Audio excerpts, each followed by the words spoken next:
Hi guys, how are you all doing? I hope you're all doing well. So if you come across this video or you're watching me for the first time, be sure to hit that subscribe button and don't forget to turn on the notification bell so every time I post a video you can get notified. So guys, oh my goodness, I haven't posted a video in a while guys. I've been so busy, but I'm gonna make a video about that, just explaining to you guys what I've been doing. I've been doing so much.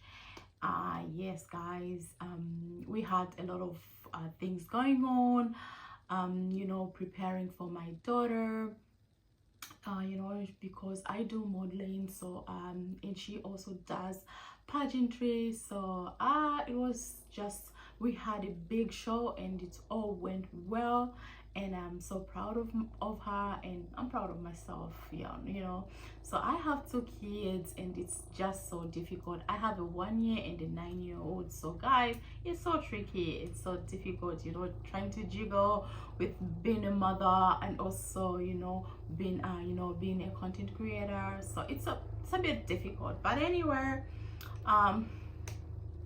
yes, I'm back now, and the video that I'm making today guys is a bit different from other videos that I make. Today it will be a reaction video, so stay tuned.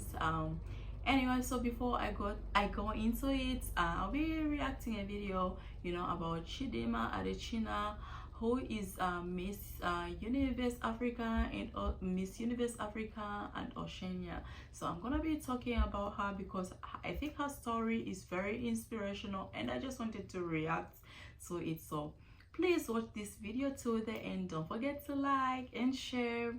So let's go into it. Miss Universe Africa and Oceania, Chidimma Adetshina, welcome back home. Thank you so much. How did you feel when you got to the last 12, then you progressed to the last 5, then it was you and Denmark standing on that stage?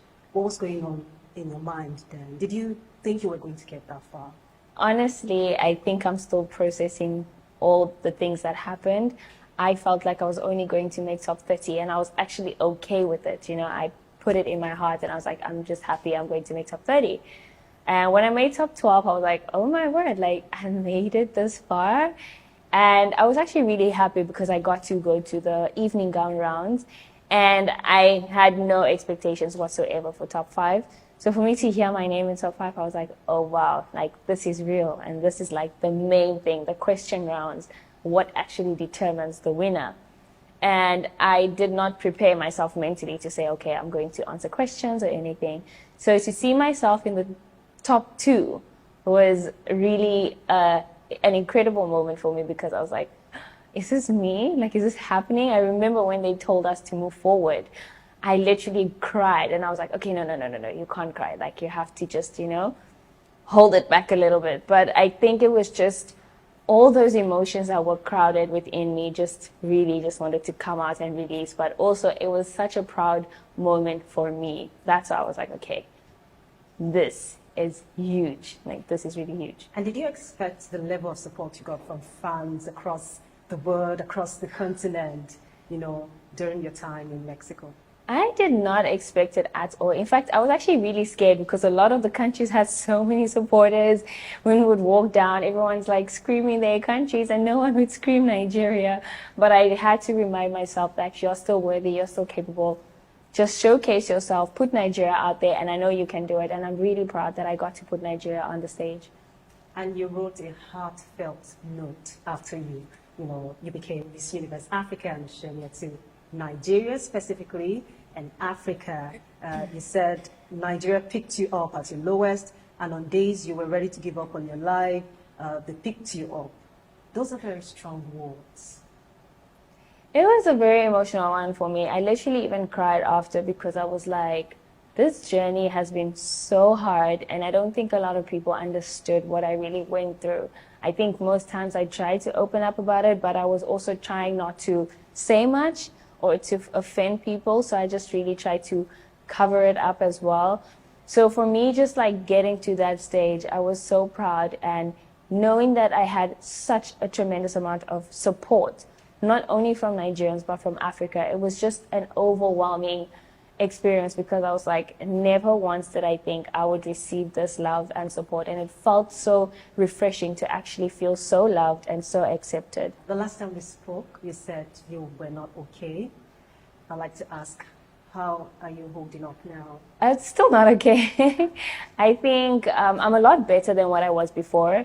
Um, I think before I was just like really hiding it a lot, and I was like, nah, I'm okay, I'm okay. But I had to acknowledge it. And I think I really did a great job. And I used that little last strength that I had. And I'm glad that it's all done.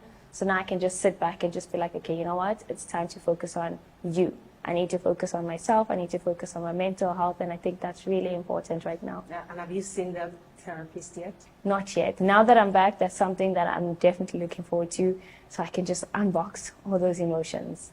And your parents, how did they feel about your journey and your placing and your win? Were they there in Mexico with you? No, they were not in Mexico, but they were definitely watching from South Africa. It was such an emotional one for them because I literally video called them and they were so happy, they were so proud, and they were crying because they were like, oh my word, you've been through so much and we never thought that you were this strong and you still wanted to do this, because there were so many times where they kept on saying, like, just leave it, like, don't worry, better things will come. And I was like, listen, there's nothing better that can come. This is my moment. And they were just really so proud of me.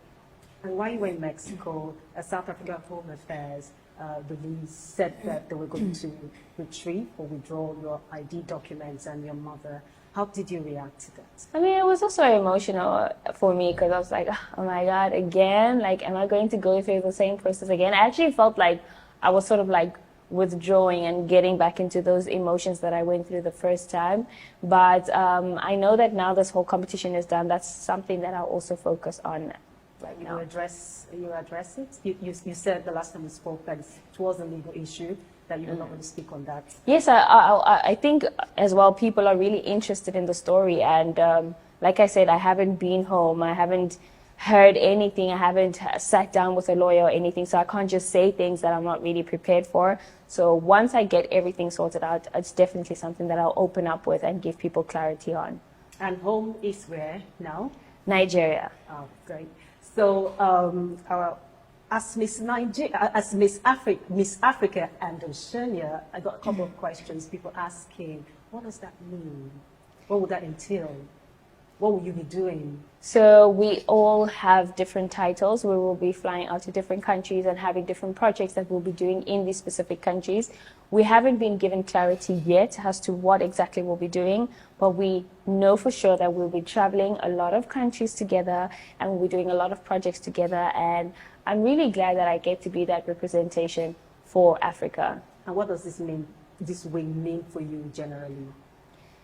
It means a lot. I think it was really worth it because I think I was actually just like, okay, I want to get the crown, I want to get the crown. But then I think I was so focused on not being stopped and not being laughed at and people saying, no, you're not going to win, you're not going to do this.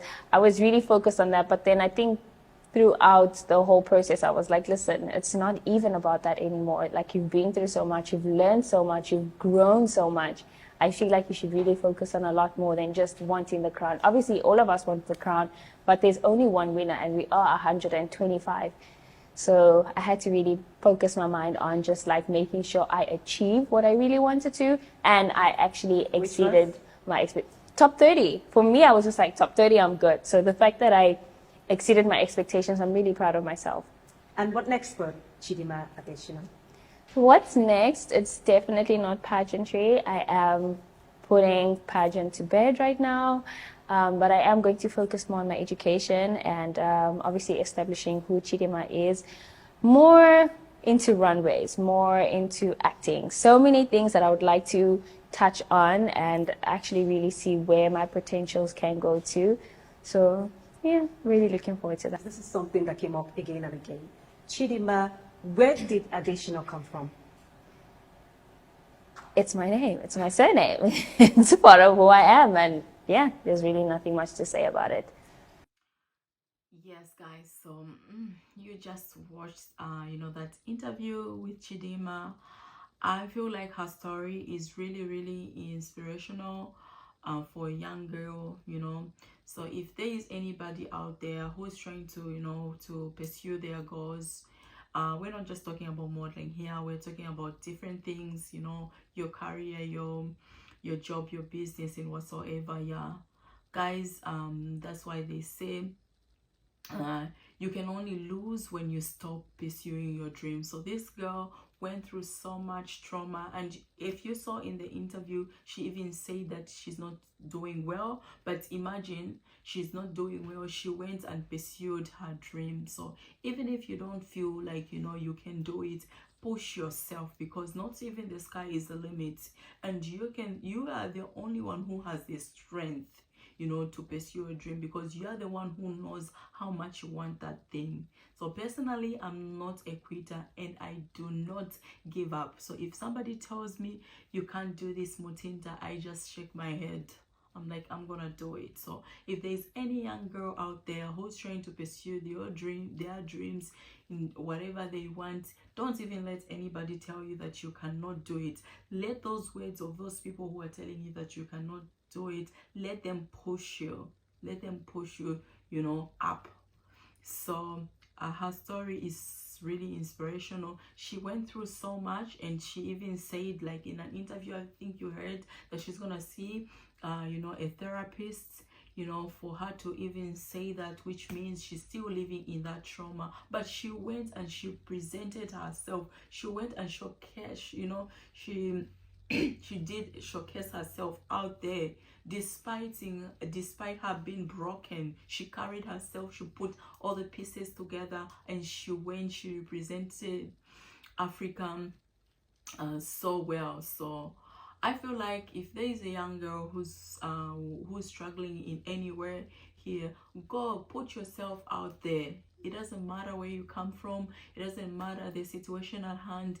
Your past and the things that have hurt us does not define us. So go out there. So we're so proud of you, Chidimma. You did so well. You represented the whole world, not just Africa. You showed your courage, and you showed, you know, that you're a superwoman. And I just also want to congratulate to all the queens that went and showcased, you know, their beautiful culture, their beautiful talent out there. Yeah, I hope you enjoyed my videos. I hope you enjoyed my reactions. I'm gonna see you guys in the next one. I love you, and God bless you.